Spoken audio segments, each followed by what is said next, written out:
গাড়ির ইঞ্জিন অতিরিক্ত গরম হওয়াটা বেশ কমন একটা সমস্যা। চলুন দেখি এর পেছনের কারণটা কি। প্রায়ই গাড়ির ইঞ্জিন ওভারহিট হয়, এটা কিন্তু বেশ সিরিয়াস একটা ব্যাপার। কুলিং সিস্টেমটা আসলে ইঞ্জিনের হার্টের মতো, যেটা ইঞ্জিনকে বড় ক্ষতি থেকে বাঁচায়। এর আসল কাজ হল কুল্যান্ট দিয়ে ইঞ্জিনকে একটা পারফেক্ট তাপমাত্রায় রাখা, না বেশি না কম। আচ্ছা, গাড়ি টেম্পারেচার মিটারটা যখন লাল দাগে চলে যায় তখন কি করবেন? প্রথমে এই 3টা সহজ জিনিস চেক করে নিন, খুবই জরুরি কিন্তু। এবার আসা যাক ফ্যান আর থার্মোস্ট্যাটের কথায়। এই দুটোতেই সমস্যা বেশি হয়। ইঞ্জিন তো গরম, কিন্তু ফ্যান ঘুরছে না, তাহলে কয়েকটা জিনিস খেয়াল করতে হবে। দেখুন, সমস্যাটা কিন্তু অনেক কিছুই হতে পারে, নষ্ট ফিউজ থেকে শুরু করে মোটরের কানেকশন পর্যন্ত। ফ্যান একেবারেই বন্ধ, সমস্যা। আবার সারাক্ষণ চলছে, সেটাও কিন্তু সমস্যারই লক্ষণ।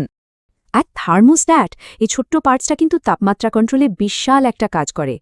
গাড়ি যদি খুব তাড়াতাড়ি গরম হয়ে যায়, তার মানে হতে পারে থার্মোস্ট্যাটটা বন্ধ হয়ে আটকে আছে। আবার উল্টোটাও হয়, ইঞ্জিন গরমে হচ্ছে না, তাহলে হয়তো ওটা খোলা অবস্থায় আটকে গেছে। এবার আসি লিক আর ব্লকেজের কথায়।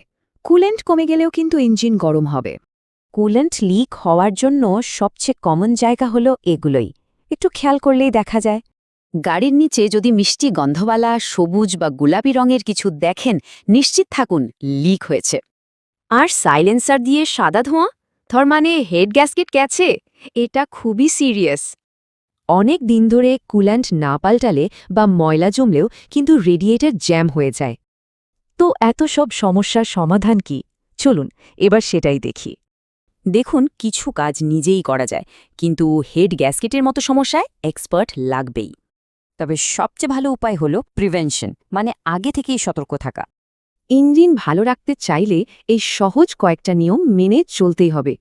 তাহলে আপনার গাড়ির কুলিং সিস্টেম কি ঠিক আছে?